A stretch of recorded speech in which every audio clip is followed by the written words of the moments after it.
Rightio, as I said, we're back again.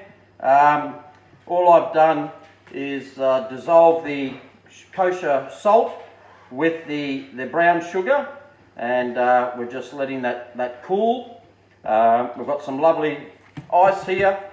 Very important, as I mentioned previously, that when we do put the pork in the brine container, that it is nicely chilled, because it's going to go into the fridge for 24 hours or so. So let's add some ingredients. Christine's taught me to be generous with my serves over the years, and don't get too bent up on quantities. If it says 1 bay leaf, what's wrong with 2?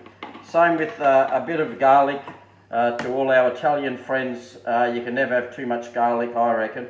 But anyway, and good time this time of year to put some plants in to grow over winter, and leading very little maintenance. So an extra bit of the old minced garlic. Gee, we're spoiled these days.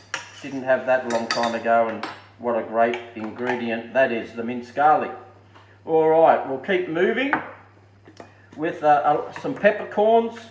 Don't spare the peppercorns either. A nice handful of them doesn't go astray. Maybe a few more. I'm a bit naughty on the pepper. And over here for the cup of apple juice. I like the apple juice. We've got to add liquid anyway. And apple juice, besides the flavour, it's also sweet, a little bit sugary. That's okay. It's only a cup. Our Italian friends, the Ferrari goes faster, doesn't it, if it's red?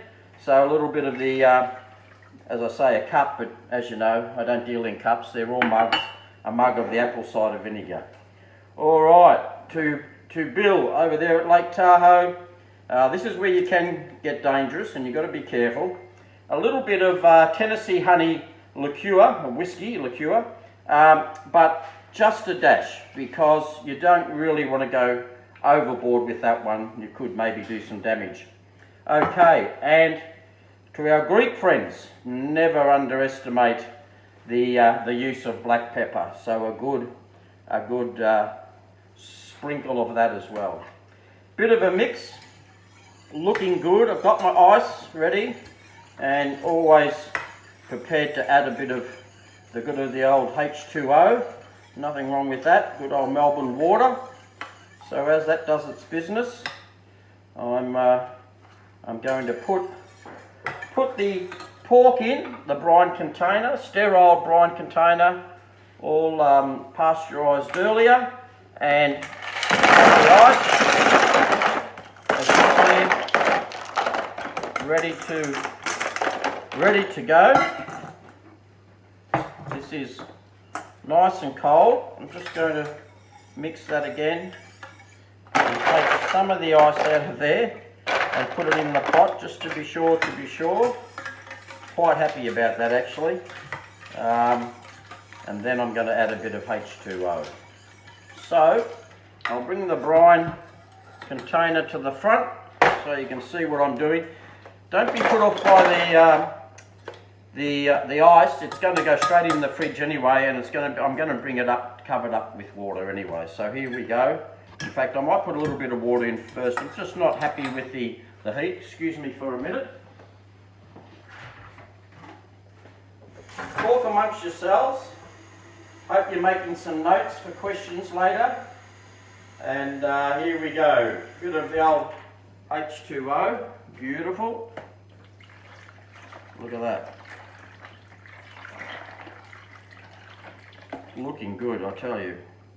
Rightio, here's our brine. I can see the bay leaves, I can see the garlic. I can spread it over the whole thing.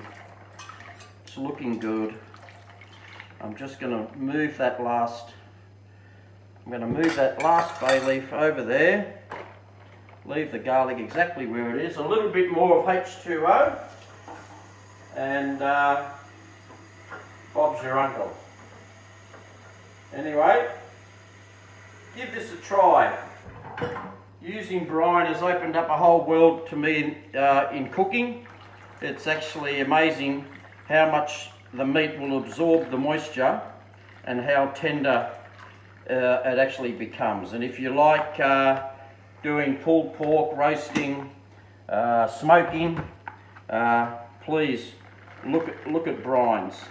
Also, what I'll do in the next probably 5-6 hours, I'll turn this over to and give it a bit of a mix. So anyway, I hope you've learnt something. I know I have over the years. Les encouraged me to barbecue, and I'm glad I do.